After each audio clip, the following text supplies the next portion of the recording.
मुद्दतों बाद मेरा इत्तेफाक हुआ पाकिस्तानी टीवी देखने का, क्योंकि मैं जिंदगी से तंग था। मैंने सोचा क्यों ना खुद को और अजियत दी जाए।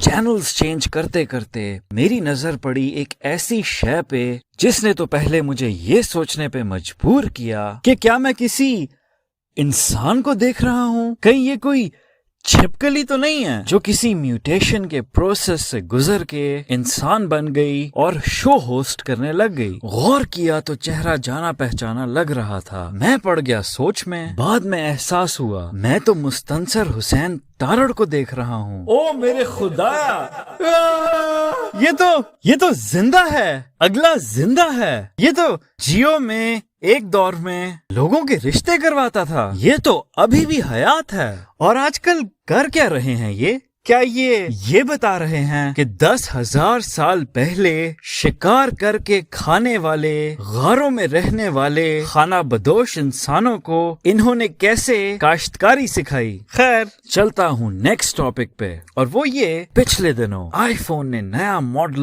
लॉन्च किया, आईफोन 15 प्रो मैक्स, और मैंने सोचा कि जाके इसकी कीमत चेक की जाए। पता चला अगला फोन है 7 लाख की रेंज में। 7 लाख, मेरा मतलब इसमें तो बंदा 150 सीसी बाइक ले।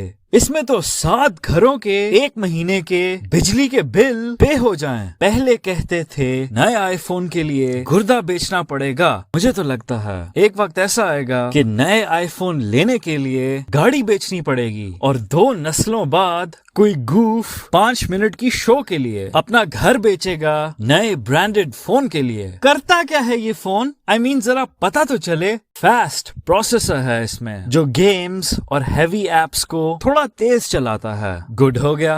एडवांस्ड कैमरा है इसमें जिसकी मदद से आप सिनेमैटिक वीडियोस बना सकते हैं। ठीक हो गया। टाइटेनियम केस है इसका, मतलब मजबूत भी है और हल्का भी। लेकिन ये बच्चों को स्कूल छोड़ के घर खैरियत से वापस लाएगा, शाम का खाना बनाएगा, रात को चौकीदारी करेगा, मेरे दुश्मनों की ताक में बैठा रहेगा और मौका देखते ही वार करेगा, पाकिस्तान की मईशत ठीक करेगा या फलस्तीन का मसला हल करेगा। क्या कर लेगा ये? फायदा क्या? लाखों रुपए दे के बंदा एक ऐसी डिवाइस ले कि जिस पे बैठ के यूट्यूब ही देखना है और ट्विटर स्क्रॉल करना है अल्टीमेटली। अब आता हूँ फाइनल टॉपिक पे। एक गूफ वो है जो आईफोन खरीदता है, और दूसरा है, या कहना चाहिए था, ये भाई साहब जिसकी शक्ल देख के लगता ये है कि मॉस्को की गलियों में शराब के नशे में धुत आवारा भटकती लड़कियों को गायब करके ये बंदा उनका खून पीता था। इन हस्ती का नाम है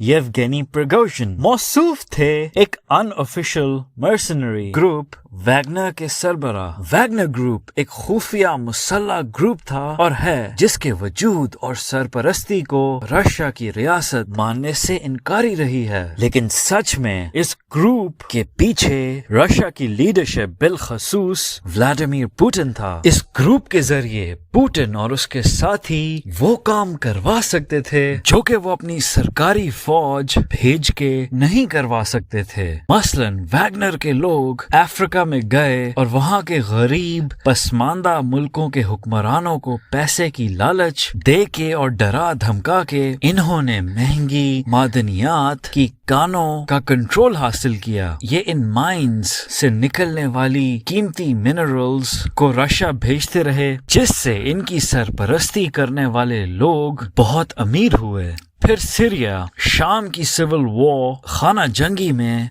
डिक्टेटर बशार अल असद जिसकी मुखालिफत में थे मगरबी ममालिक इकट्ठे और सीरिया की ऑपोजिशन, लेकिन उसके साथ खड़ा था रशिया। रशिया ने वैगनर मर्सनरीज भेजे जिनकी मदद से बशार ने अपने दुश्मनों को कुचला। बहुत इंसानी हकूक की खिलाफ वर्जियां रिपोर्ट हुई और इसका इल्जाम लगा वैगनर ग्रुप पे। कई टॉर्चर और कत्ल की वीडियोस सामने आई जिनमें इसके जंगजू खड़े नजर आ रहे थे। वैगनर ग्रुप का सरबराह प्रिगोजिन था।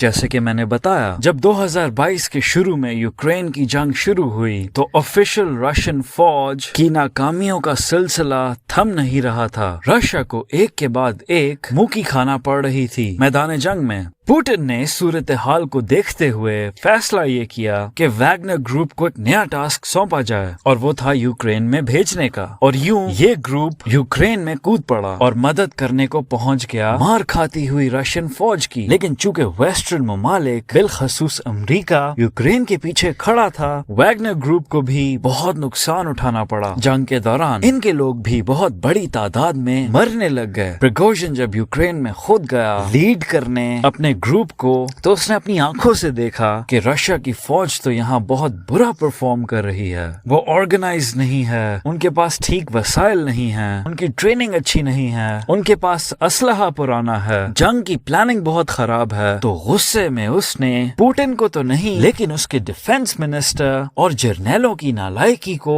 कॉल आउट करना शुरू कर दिया। उसने सवाल खड़े करने शुरू कर दिए जंग की जरूरत पे, कहना शुरू कर दिया कि इसका फायदा क्या मिल रहा है, रशिया को उल्टा नुकसान उठाना पड़ रहा है। ये सवाल चुभ रहे थे रशिया की प्रोपेगेंडा मशीनरी को, जो ये मंजन बेच रही थी अपनी कौम को कि ये जंग बहुत जरूरी है, जिंदगी और मौत का मैटर है। और फिर एक दिन जून में हमें पता ये चला कि इसने अपने वैगनर फौजियों और टैंकों की मदद से मॉस्को का रुख कर दिया है और कू करने चला है। मॉस्को में लग गया कर्फ्यू और दुनिया हो गई बेचैन, क्योंकि रशिया एक न्यूक्लियर आर्म्ड मुल्क है जिसका स्टॉक पाइल हजारों में है। अगर इस मुल्क में खाना जंगी लग जाती है और हथियार चल पड़ते हैं तो सारी दुनिया इससे लगी हुई आग की लपेट में आ सकती है। लेकिन हुआ ये कि मौसूफ ने दूसरे ही दिन अपने कू के अटेम्प्ट को कर दिया ठप।